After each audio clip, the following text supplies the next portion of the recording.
Welcome to the Ryan Jobsite. We've had the good fortune of growing quite a bit in the last few years, and it's because of the job that people like you have been doing for us, not only in the past couple of years, but for decades prior. Ryan's been around for 75 years, and we have achieved great success, and we've grown a lot because of the work that you do and the work that the people before you have done. One of the reasons that we've been experiencing great growth is because of the job you do and our mutual commitment to safety. Safety is something that is the responsibility of all of us. It's our responsibility to make sure we create an environment to allow you to operate safely day in and day out. One of the biggest responsibilities that I have is making sure that we return you home every night after a hard day's work on the job. However, it's not a one-way street. One of your responsibilities is to be aware of our safety program, embrace the safety program, not only for your benefit, but for the benefit of all the people with whom you work. Together, we can be successful, we can be safe, we can have fun, and we can do great things. So again, thanks for having the confidence in Ryan, and remember, be safe. The following safety orientation video lays out Ryan Company's safety expectations for subcontractors and all workers on our job sites. Please follow along with the written safety orientation sheet that you should have in your hands right now. At the end of this video, and after you followed along, we're going to want you to sign that orientation sheet to acknowledge the fact that you understand all the points of this safety orientation. Keep in mind, this orientation does not take the place of your safety training. It is your employer's responsibility to ensure that you're properly trained for whatever task you are assigned, and that you will be able to recognize any hazard that you come across and be able to correct that hazard. If you can't correct it, make sure that you contact somebody who can take care of it. Safety is the responsibility of every person on the job site while we're building this project, and violation of any of the rules that we're going to go over here could involve disciplinary action and or termination from the job site. Number 1, alcohol and drug use. Any alcohol or drug use, fighting, horseplay will all result in immediate termination from this job site. Number 2, harassment policy. Offensive or harassing behavior is the easiest way to understand that is if anybody is made to feel uncomfortable, whether they're walking by the job site or it's a co-worker or person that works for another subcontractor on the job site. If they feel uncomfortable at all with what's being said or done, that qualifies as harassing behavior. So we will get to the bottom of it, and if it's found to be true, we will get you removed from the job site. Number 3, reporting accidents. All accidents need to be reported to Ryan Supervision immediately. This is so we can get to the bottom of the cause of the accident to make sure it doesn't happen again and that we document it correctly. All injuries need to be reported immediately so that we can make sure the person is being taken care of, his injury is taken care of properly. If it's first aid or if they need medical attention, we want to make sure they're getting taken care of correctly. Unsafe conditions need to be reported immediately so that nobody will inadvertently get hurt because of an unsafe condition. We want to make sure we take care of that. If you don't have the means to correct it, let somebody know, your foreman or Ryan Supervision, and we'll get somebody there right away to take care of it. Number 4 and number 5, use and inspection of fall protection gear. Fall protection gear must be inspected before each use on all Ryan projects, and it's a wise thing to do anytime you're in the air. At Ryan Jobs, you're required to be protected from falling anytime you're more than 6 feet off the ground. That's for all trades and all tasks. If you're using that personal fall arrest system, such as any type of harness you see hanging here, which we have multiple types, harnesses, you have your lanyards. This happens to be a Y lanyard. You have to be up to date and inspected and in good shape and ready to protect you. You must be trained by your employer on the proper use of that equipment, the proper fit, and how to don and doff the gear. Make sure that if a fall occurs, you know what to do and what the rescue procedures are going to be. If at any time you have any questions at all, when you're on this project and relating to fall protection, you should see your employer, your foreman, your superintendent, or ask a Ryan supervisor as they're walking by. Number 6, disciplinary policy. Every good safety program has a disciplinary program as part of it. To go through the details of our disciplinary program, we have a non-serious violation, and it goes to 4 levels. Your first violation is a verbal warning. Your second violation will be a verbal and a written warning to your company. Your third violation will be a verbal and a written warning to your company. And the fourth violation of a non-serious type will result in you being removed from the project. A serious violation is laid out by the first violation is a verbal and written warning to your company, and the second violation is a verbal and a request to have you removed from the job site. We won't hesitate to remove you from the job site immediately at any time. We don't have to go through the whole disciplinary process if what you're doing constitutes the chance of you or anybody around you getting hurt, equipment getting damaged, or property getting damaged. Number 8, hazard protection. Each contractor who creates a hazard is responsible for guarding that hazard. Each contractor who removes any guarding is responsible for reinstalling the guarding properly. If you don't have the tools available or the know-how to take care of fixing that hazard, make sure you let somebody know, either your supervisor or Ryan, immediately. And remember, don't leave that unsafe condition unguarded. You may have to leave somebody there watching over it until you can get somebody there to fix it properly to warn people off. Number 9, personal protection equipment. Personal protective equipment, or PPE, must be worn at all times on Ryan projects and determined by the tasks that you're working on. Of course, you need to wear a hard hat, you need to wear a high visibility vest, you need to wear gloves as determined by the project. Ryan employees are expected to wear gloves all the time on your as you're working. Protective eyewear, there's a couple different kinds. Clear generally is good for everywhere, but dark are available if you're working outside. Make sure you're not wearing dark glasses when you get inside, because that can create a hazard of making it hard to see in low light conditions. We have protected face shields. If the tool you're using calls for that, to use that protective face shield, make sure you do. Cutting with a chop saw, things like that. The hearing protection on the projects are determined by the tool that you're using or your job hazard analysis and the level of sound. Give you anything from these the small foam earplugs to a more heavy-duty mounted to your hard hat or a regular ear muff that you wear to block out the sound. When it comes to respirators, that needs to be determined by your job hazard analysis. We've got a couple different samples here, so talk to your employer. And as you're going through the task you're going to be doing, to make sure you're using the proper respirator for the project if it's required that you're doing.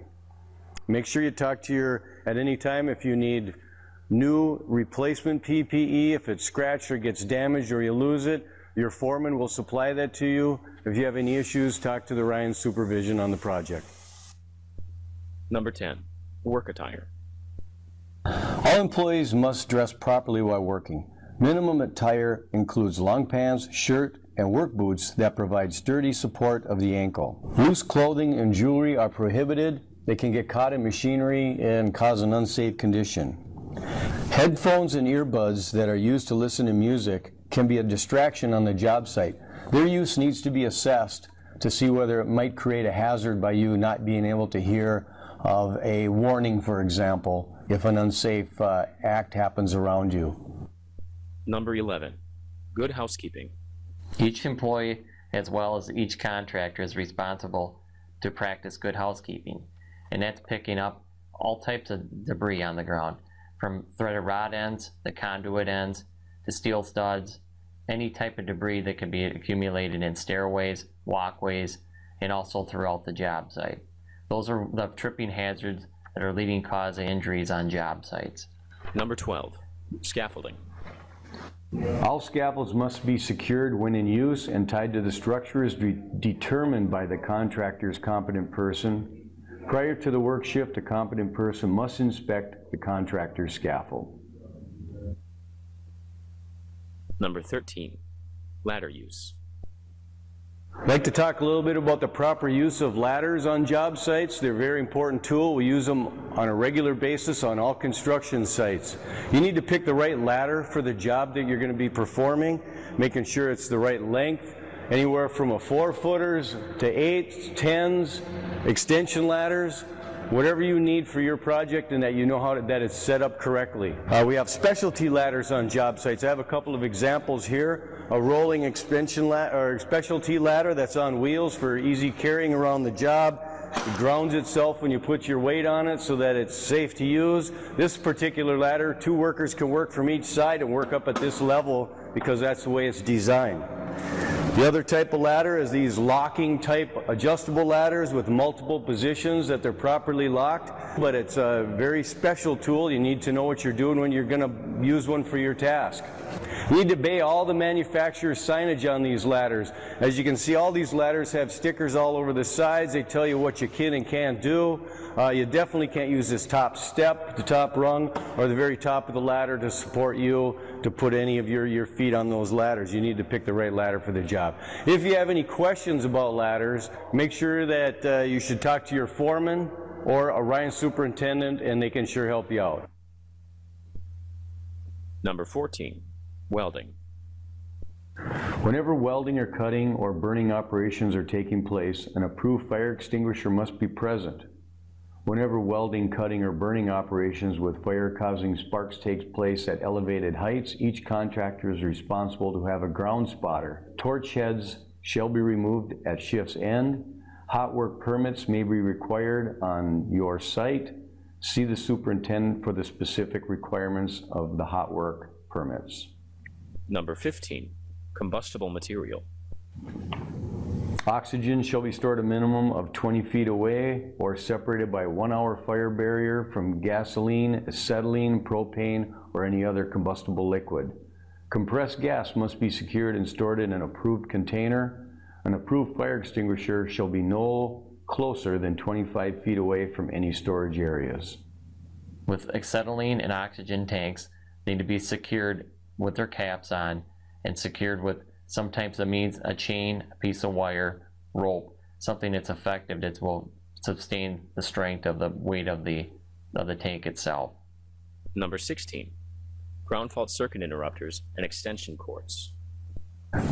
Ground fault interrupter circuits are required on all Ryan job sites at all times. That means that if you're plugging into power, it needs to be a GFCI type receptacle or a GFCI type pigtail plugged into house power that's provided.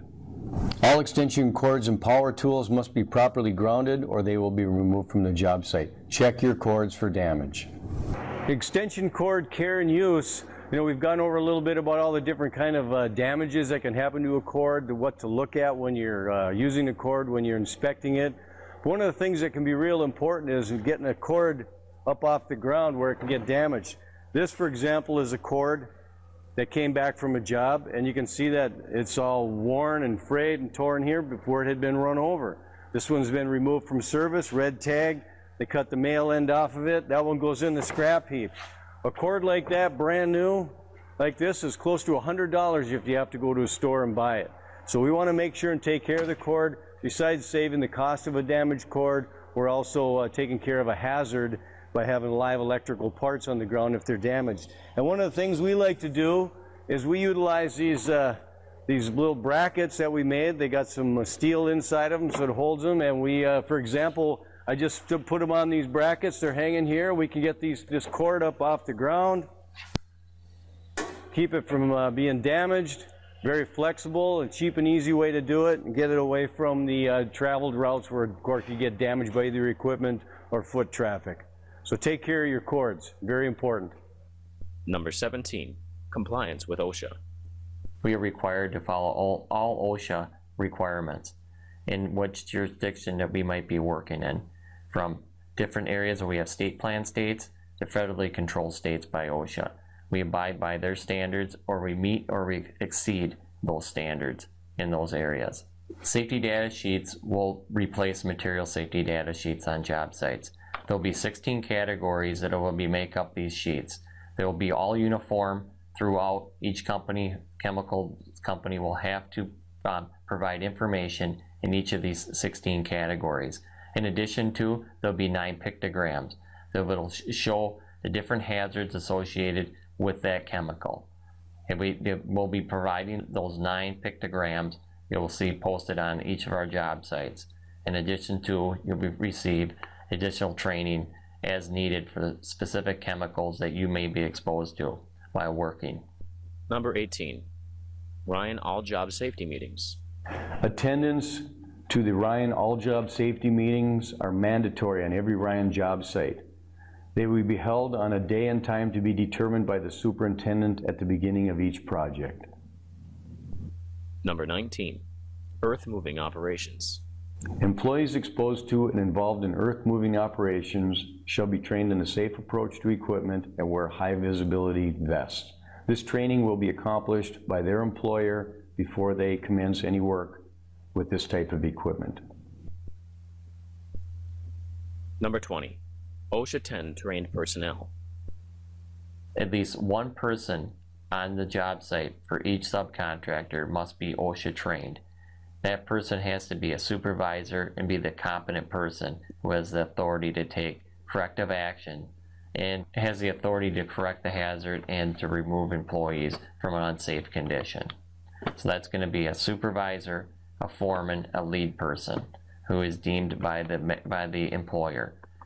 That OSHA 10 person has to be on site at all times. If there's a language barrier, that person would have to also be able to be bilingual and be able to translate that information to his or her employee.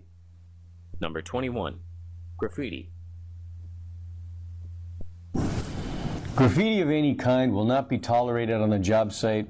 It causes extra work, and it can also fall under our harassment policy that we spoke about earlier in the film. So no graffiti. Let's keep the job site clean. Number 22, environmental hazards. If there are any environmental conditions on this job site that it could affect anybody on the job site, you'll be made aware of it. It's our responsibility as a general contractor to make sure that happens. It'll happen during your upfront meeting and your orientation, and you'll be made aware of what it is. If you ever have any questions or concerns regarding the environmental issues on the job site, see your supervisor or Ryan Site Supervision, and they will clarify it and help you out with anything that you need to know. Responsibility and feedback. On all Ryan job sites, we appreciate your safety knowledge and any suggestions you can come up with to make our site safer. Please bring those forth to your foreman or Ryan Site Supervision so that we can act on those. By watching this video and following along with the pages of your site-specific orientation, you have a lot more knowledge on what we expect when it comes to safety on the job site. You need to know that now that you recognize our expectations when it comes to safety, that you also understand it's your responsibility to comply with these regulations. If you have any questions regarding safety at any time, come forth with them and we'll help you out. Closing remarks. You're all very good at what you do. You bring a wealth of knowledge and experience to this job. Please help us out by using your hard-earned skills and experience to mentor those around you that may be new to construction, new to this site, or maybe new to the particular task that you're working on. Remember, safety works best when we all look out for each other and we all work together. Thank you. This concludes the video portion of our site-specific safety orientation. Please provide the requested information on the bottom of page 35 and submit your completed form to your project superintendent. Again, thank you for your attention, and please bring forward any questions you may now have.